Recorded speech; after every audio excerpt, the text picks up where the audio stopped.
alaykum hurmatli Rahimboy mijozlari. Bugun mana hozir mana shu hamma xonalarimizda mijozlarimiz o'tiribdi. Ular bilan qisqacha fikrlarini har bir xonadan kirib so'raymiz. Birinchi so'rab olaman, ruxsat bersa olaman. Assalomu alaykum.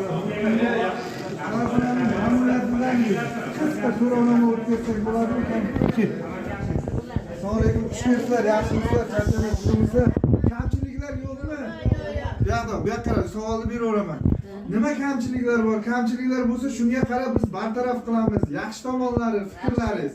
Kamchiliklar yaxshi, ovqatlari zo'r. Biz 8 baytda turamiz. Mana shunaqa kelamiz, har doim klientmiz. Rahmat. Hastayani mana shu yerda klient. Rahmat. Qanaqa kamchiliklar bo'lsa, aytaverasizlar, biz shularga qarab turib to'g'rilab boramiz. Kamchilik yo'q. Ovqatlari yaxshimi? Bolalarning xizmati yaxshimi? Rahmat. Yaxshi o'tinglar. Xush kelibsizlar.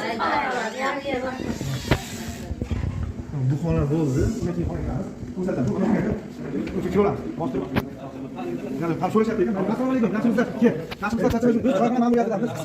Choyxonadan nima kamchiliklar, nima afzalliklar? Hammasi joyida. Hammasi joyida. Choyxona yo'q bu yerda. Rahmat. Rahmat. Taomlarga ham gap yo'q. Kamchilik deganingiz o'zi kamchilik. Unaqa kamchilik Yo'q, yo'q. biz aytmoqchi bo'lganimiz, agar mijozlar tomonidan qandaydir bir noqulaylik, kamchiliklar bo'ladigan bo'lsa, biz xursand bo'lib o'shani bartaraf qilamiz yanada. Bo'pti. Bunda bitta vishilka kerak. Bo'ldi, vishilka ilamiz. Mana buni ham hisobga qo'y. Vishilka ilishimiz kerak. Rahmat.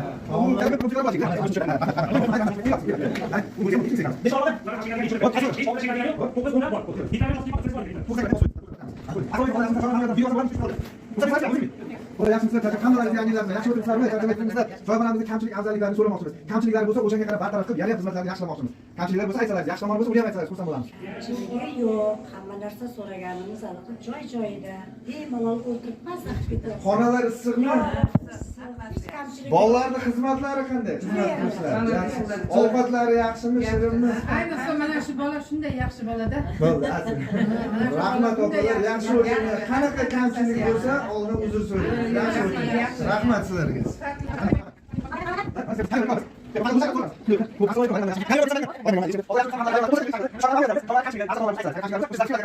Kamchiligi bor. Aha, ayting. Bo'ldi. Signal chaqirish uchun signal qo'yiladi. Eshitdilar-ya? Afzalliklar, ovqatlari yaxshimi, xonalari issiqmi? Bolalarni xizmat qilish qanday? Rahmat, rahmat. Hozir bolalarni yana chaqiraveramiz, xabar oladi. Yaxshi o'tinglar. Iskidan kelganman, Aqto'bga ham o'rgandim bu yoqqa. Ana. Oqqo'rg'on tumani Akmal Ikromov